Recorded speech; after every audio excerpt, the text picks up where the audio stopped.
মানুষকে আবেগ দেখায় কি লাভ? মানুষ আপনার চোখের পানির মর্ম বুঝবে? মানুষ কি মানুষের চোখের পানির মর্ম বুঝে? আপনার পিতা যদি মারা যায়, আমার কাছে এসে দোয়া চান কান্নাকাটি করে, আমি দোয়া করতে পারবো, কিন্তু আমি কিন্তু আপনার ফিলিংসটা বুঝতে পারবো না। আপনার অনুভূতি কে বুঝতে পারবে? আল্লাহ পাক আপনার ঘাড়ের রগের চেয়েও কাছে আছে। সুবহানাল্লাহ, সুবহান আল্লাহ পাক ঘাড়ের রগের চেয়ে কাছে আছে। গতকালকে বাংলাদেশের একজন বরেণ্য আলেমের সাথে একটা কনফারেন্সে ছিলাম। উনি বলছিলেন যে এক ব্যক্তি, এটা শোনেন, এক ব্যক্তি খুব তার শখ যে তিনি সাহাবীদের মতো নামাজ পড়া শিখবেন। কথা বুঝতে পারছেন? সাহাবীদের মতো নামাজ শিখবেন। তো একজন বরেণ্য আলেমের কাছে এসেছেন, এসে বলছেন যে আমাকে সাহাবীদের মতো নামাজ শিখিয়ে দেন। তখন সেই আলেম আরেকজন আলেমের সন্ধান দিয়েছে, যা তুমি তার কাছে যাও, তিনি শেখাবেন। তো সেই ব্যক্তি একটু অবাক হয়েছেন, কারণ যাকে প্রশ্ন করেছিলেন তিনি অনেক বড় মুহাদ্দিস, আর যার কাছে পাঠানো হচ্ছে তিনি অত বড় মুহাদ্দিস নন, কিন্তু আবেদ, আমল করেন। তাকে গিয়ে বলছেন উনি আমাকে পাঠিয়েছেন সাহাবী বলা নামাজ শিখিয়ে দেন। তখন তিনি বলছেন ঠিক আছে, সুন্দর করে অজু করে আসো, সুন্দর করে অজু করে আসো।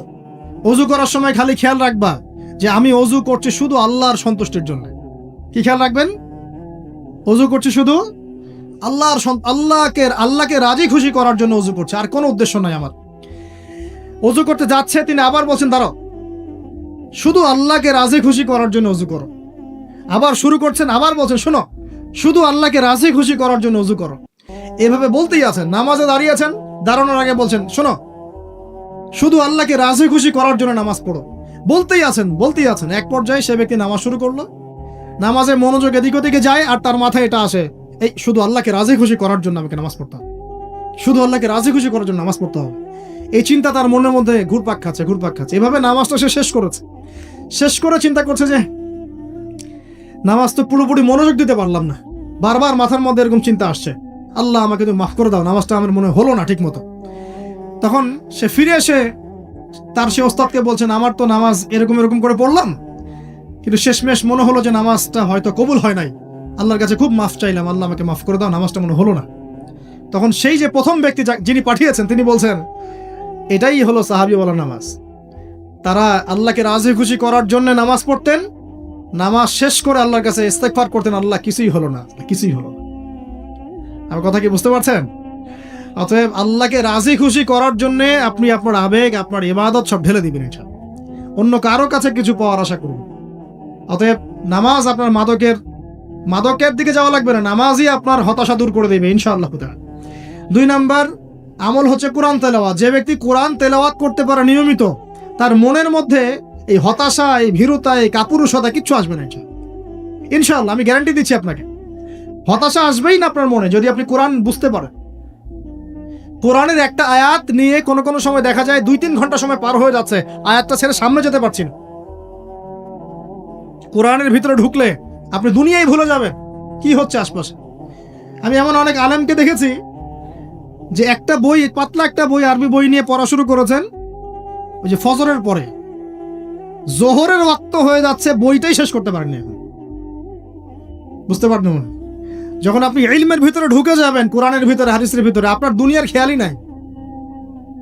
একজন আলেম তিনি এক রাত্রে একটা বই লিখেছিলেন, চটি বই, এক রাত্রের মধ্যে। বলা হচ্ছে তার সম্পর্কে বলা হচ্ছে যে রাতের খাবার তাকে দেয়া হয়েছে যে আপনি এটা খেয়ে নেন। তো সে খাবারটা পাশেই আছে,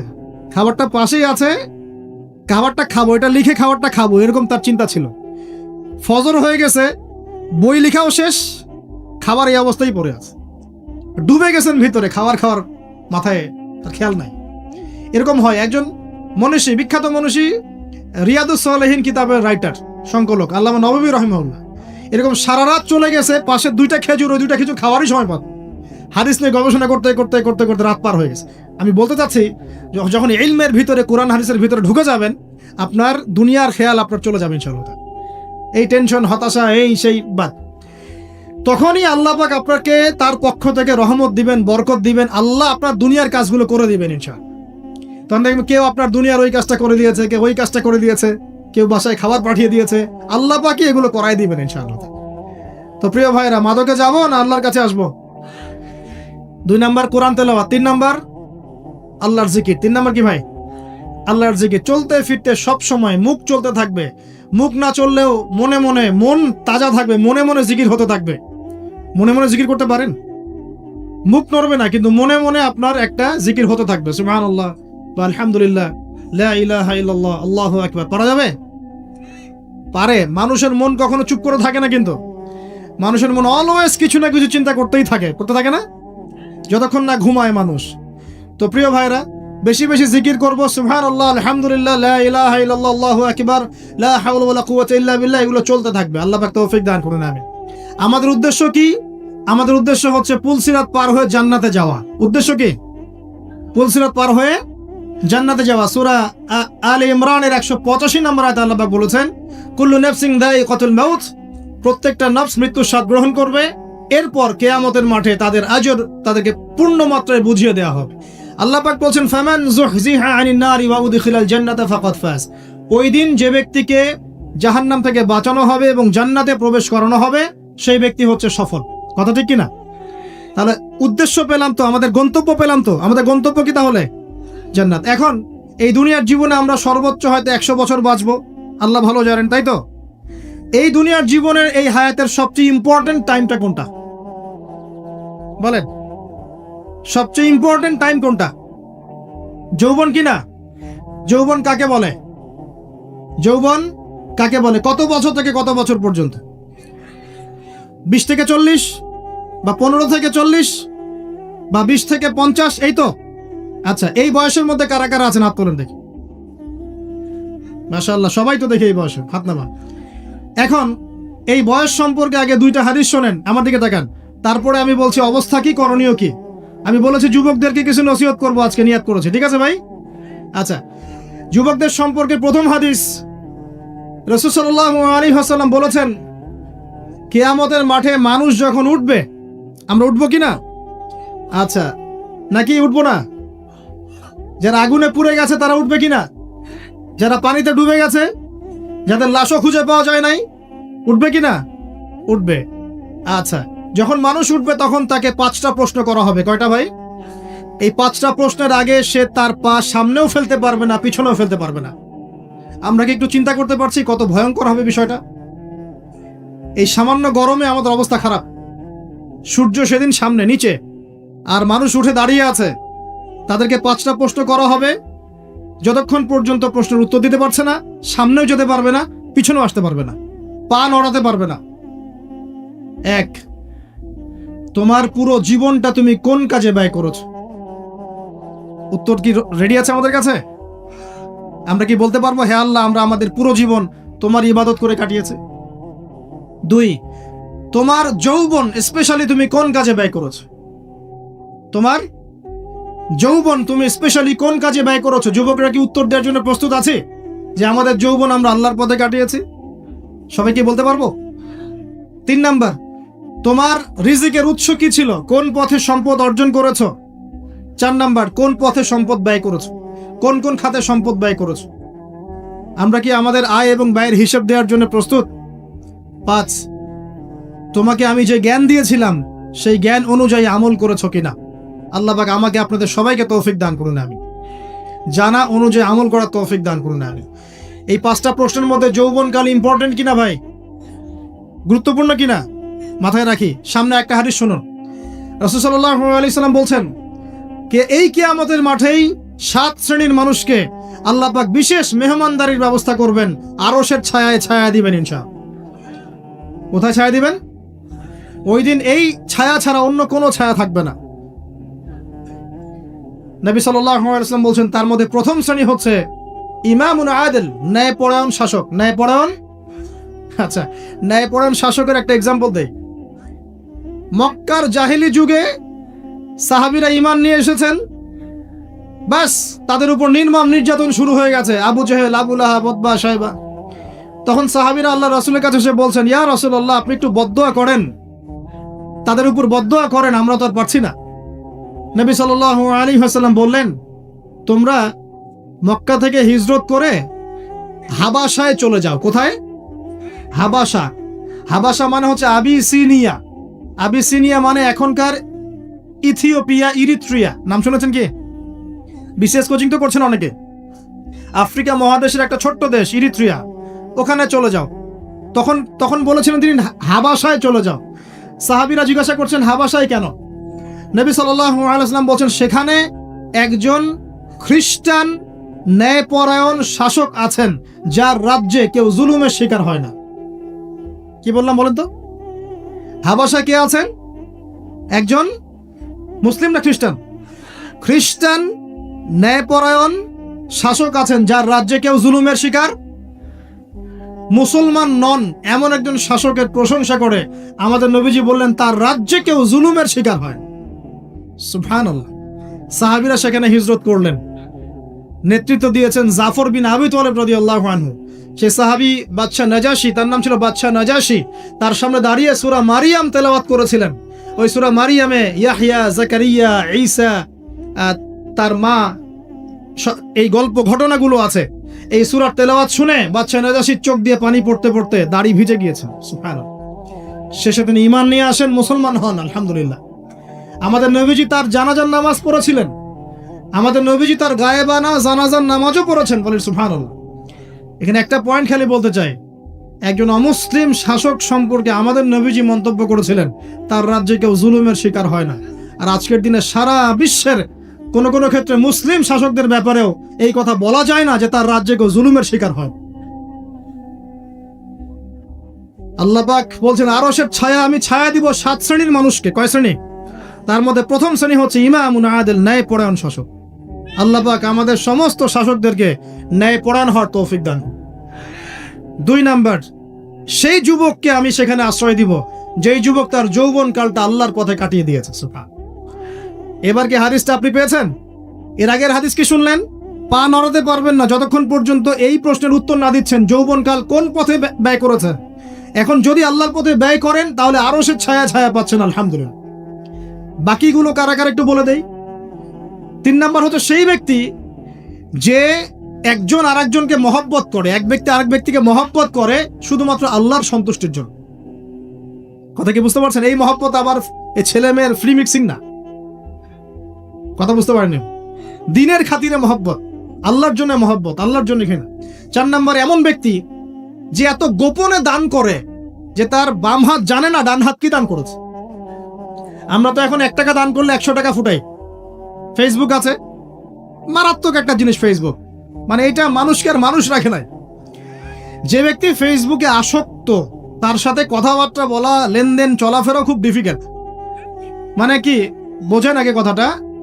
কেন ডিফিকাল্ট? কারণ সে এত বেশি আসক্ত এখানে যে পান থেকে চুন খসলে সে আপনাকে পাবলিকলি ধুয়ে রেখে দিবে। একদম কিছু হইলে আপনাকে ফেসবুকে টেনে নিয়ে আসবে, ফেসবুকে সবাইকে বলবে উনি আমার সাথে এই কাজ করছে। আপনি বলারও টাইম পাবেন না যে আপনি নির্দোষ। খুব মুশকিল না এগুলা? আল্লাহ মাফ করুক আমাদেরকে। এমন ভাবে দান করে যে বাম হাত জানে না ডান হাত কি দান করছে।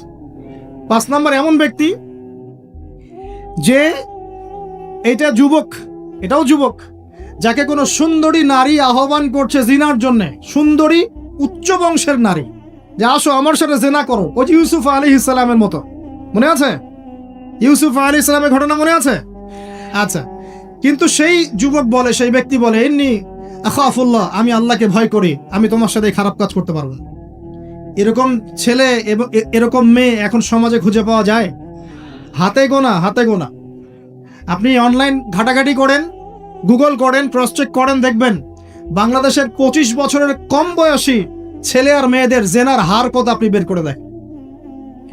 25 বছরের কম যে যুব সমাজ আমাদের সামনে আছে তাদের মধ্যে কত % যুবক এখন পর্যন্ত ফিজিক্যাল সম্পর্ক করেনি কারোর সাথে, আপনি খুঁজে বের করতে পারেন। শুধু ছেলেদের ক্ষেত্রে এটা নয়, মেয়েদের ক্ষেত্রেও আছে। এই যে অনার্স লাইফ পার করার আগেই বহু মেয়ে সতীত্ব নষ্ট করে ফেলছে, বহু ছেলে সতীত্ব নষ্ট করে ফেলছে। কথাগুলো কি রাগ করছেন? আমি আপনাদের ভাই এবং আমি আপনাদেরকে মহব্বত করি। আমরা জেনার পথে যাব না, আমরা হালাল সম্পর্কে থাকবো ইনশাআল্লাহ। যখন আপনি জেনায় চলে যাবেন আপনার কলব থেকে আল্লাহর নূর নষ্ট হয়ে যাবে। এটা এমন একটা পাপ যেটা করার পর মানুষ আল্লাহর সামনে মাথা তুলে দাঁড়াতে পারে না, লজ্জায় চোখ নেমে যায়, ইবাদতে স্বাদ পায় না। যখন হারাম সম্পর্কে, ফ্রি মিক্সিং এগুলোতে মানুষ থাকে, ইবাদতে মানুষ স্বাদ পায় না। দিনের পর দিন ইবাদত করে মনোযোগ আসে না, মন লাগে না, চোখ দিয়ে একটু পানি বের হয় না, আল্লাহর জন্য কাঁদতে পারে না, কারণ মনের মধ্যে তো নূর নাই। আর যখন একটা মেয়ে বেপরদায় থাকে, সে অনেক ইবাদত করলেও তার এই বেপরদায় থাকার কারণে সমাজের বহু মানুষের চোখের জেনা হয়ে যায়। এতে করে ওই সব মানুষের পাপের ফল এই মেয়েটাকে ভোগ করতে হয়, এবং মানুষের চোখের বদনজর লাগে, ওই মেয়ে অসুস্থ হয়ে পড়ে মানসিকভাবে, শারীরিকভাবে। আমি আমাদের যুবক ভাই এবং বোনদেরকে রিকোয়েস্ট করব, আল্লাহর ওয়াস্তে চরিত্রটাকে পবিত্র রাখার চেষ্টা করুন। আল্লাহ পাক তৌফিক দান করুন। এই যুবককে আল্লাহ পাক আরশের ছায়া দিবেন, যে একটা মেয়েকে পেয়েও আল্লাহর ভয় তাকে ভোগ করে নাই। আল্লাহ পাক এরকম যুবক ঘরে ঘরে তৈরি করুন। তাহলে কি করবেন ভাই? হালাল উপার্জনের ব্যবস্থা করবেন, ব্যাস সরাসরি বিয়ে করে ফেলবেন। পরিবারকে বোঝানোর চেষ্টা করবেন, না বুঝলে আন্দোলন শুরু করবেন যে আমি জেনা করতে চাই না, আমি বিয়ে করতে চাই, বিয়ে আমার দেওয়ানি লাগবো, এরকম। ব্যাস তারপর দেখবেন বাপ মা কেমন করে বিয়ে না দেয়। আল্লাহ সাহায্য করবে ইনশাআল্লাহ। আল্লাহ আমাদের যুবক ভাইদেরকে চরিত্র হেফাজত করার স্বার্থে বিয়েকে সহজ করে দেন। আমি আবার কাউরে নিয়ে পালায় যায় না, ওই কাজ করতে যায় না কিন্তু আবার, ঠিক আছে?